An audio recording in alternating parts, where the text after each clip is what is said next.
मैं सबसे पहले तो राजस्थान के ओजस्वी मुख्यमंत्री जी का धन्यवाद करना चाह रहा हूं कि 24 तारीख को जो बजट पेश किया उसमें राजस्थान की सड़कों के लिए, पुलों के लिए 15,478 करोड़ रुपए का प्रावधान किया, ऐतिहासिक प्रावधान किया गया है। जिस तरीके से प्रदेश में जो आर्थिक स्थिति थी, रेवेन्यू, जिस तरीके से कोविड का टाइम था, इसके बावजूद भी मुख्यमंत्री ने बेहतरीन प्रबंध करके राजस्थान में सड़कों का जाल बिछाने के लिए, पुलों की दुरुस्त करने के लिए जो पैसा दिया, उसके लिए मुख्यमंत्री जी का धन्यवाद।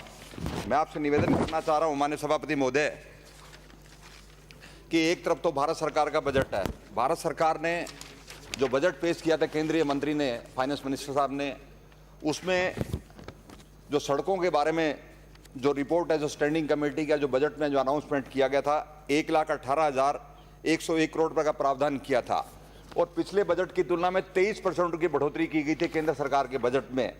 और मार्च के हिसाब से बाई मार्च 2022 तक 8,500 किलोमीटर हाईवेज बनेंगे नए, ये इसमें प्रावधान किया गया था। और 1,100 किलोमीटर का फ्रेट कॉरिडोर जो बनना है उसका भी प्रावधान किया गया। लेकिन बड़े अफसोस के साथ, बड़ी विनम्रता के साथ मैं कहना चाह रहा हूँ, कटारिया जी और राठौड़ साहब बैठे हैं, कि जिस तरीके 5 स्टेटों के चुनाव हो रहे हैं हिंदुस्तान के अंदर, बंगाल के, असम के, तमिलनाडु के, वेस्ट बंगाल के, इन चुनावों को देखते हुए सारा का सारा जो पैसा है, जो 11,000 किलोमीटर का जो फ्रेट कॉरिडोर बनना, सारा का सारा पैसा डाइवर्ट कर दिया गया।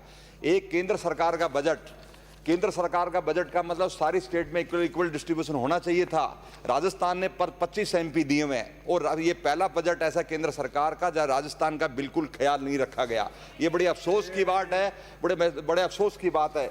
एक report, global safety, world safety report के हिसाब से 2019 में करीब 4,49,000 रोड एक्सीडेंट हुए थे, जिसमें से 1,50,000 लोगों की मृत्यु हुई थी, 4.5 लोग घायल हुए थे। लेकिन इसके बावजूद भी 199 कंट्री जो इसके जो ऑर्गेनाइजेशन के जो मेंबर थे, भारत लास्ट में था और सबसे ज्यादा रोड एक्सीडेंट भारत में हुआ था। ये बात पार्लियामेंट की स्टैंडिंग कमेटी में आई थी, इस बात की चर्चा भी हुई थी कि हिंदुस्तान के रोड का जो स्ट्रक्चर उसको ठीक किया जाएगा। मैं माननीय मुख्यमंत्री जी का धन्यवाद करना चाह रहा हूं कि सब चीजों के बावजूद भी राजस्थान के ग्रामीण परिवेश को जोड़ने का जो प्रयास किया गया, 5-5 करोड़ रुपए का पर विधानसभा में जो प्रबंध किया है रोड से जोड़ने का, इसके साथ साथ 3 रोड जो डिस्ट्रिक्ट हेडक्वार्टर्स को, स्टेट हाईवेज को रिपेयर करने का, नई रोड बनाने का जो प्रावधान किया, है ऐतिहासिक प्रावधान, निश्चित तौर पे राजस्थान को इसका फायदा मिलेगा। माननीय सभापति महोदय, मैं आपसे निवेदन करना चाह रहा हूं, एक मुख्यमंत्री की एक ऑप्टिमिस्टिक सोच, एक भविष्य को देखते हुए मुख्यमंत्री जी ने नवीन राज्य की सड़क नीति की घोषणा की है। और मैं आपसे ये भी चर्चा करना चाहूंगा कि 2018 में जब आखिरी बजट था, बीजेपी की सरकार था, वसुंधरा जी चीफ मिनिस्टर थी, जिसने विजन 2020 की जो बात करी थी, जिसमें 15 किलोमीटर सभी विधानसभा क्षेत्रों में नवीन सड़क निर्माण करने की घोषणा की गई थी। श्री गंगानगर से हेडक्वार्टर से लेके सादुल शहर हेडक्वार्टर तक का एक रोड था, जिसका अनाउंसमेंट बजट में किया गया था। बड़े अफसोस के साथ कहना पड़ रहा है कि उस सड़क का निर्माण अब कांग्रेस की सरकार ने, अशोक गहलोत की सरकार ने उसका निर्माण किया है।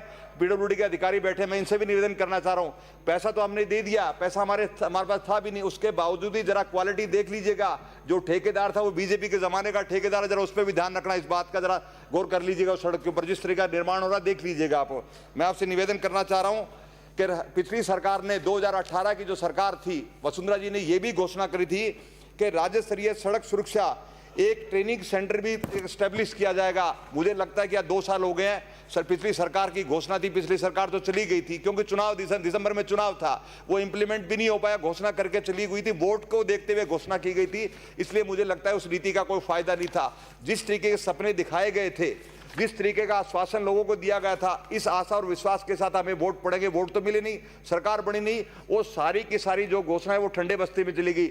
लेकिन मैं माननीय मुख्यमंत्री जी का धन्यवाद करना चाह रहा हूं कि तीसरे बजट में जो घोषणा हमने पिछले 2 साल में करी थी, सड़क के संबंध में, पुल के संबंध में, निश्चित तौर पर या तो कहीं DPR बन गई है या कहीं काम स्टार्ट हो गया, किसी के टेंडर हो रहे हैं, सारे के साथ प्रोसेस में, सारे के साथ ये मिसाल है मुख्यमंत्री जी की। मुख्यमंत्री जी राजस्थान को कहां ले जाना चाह रहे हैं। आपको याद होगा कि 2013 से 18 के बीच में जब सरकार थी, जब राजस्थान में बाहर से कोई व्यक्ति राजस्थान में आता था, इस बात की चर्चा का हम कौन से प्रदेश में आ गए सारी सड़कें टूटी हुई थी, बड़े बड़े गड्ढे पड़े हुए थे, कई पुल ठीक नहीं थे।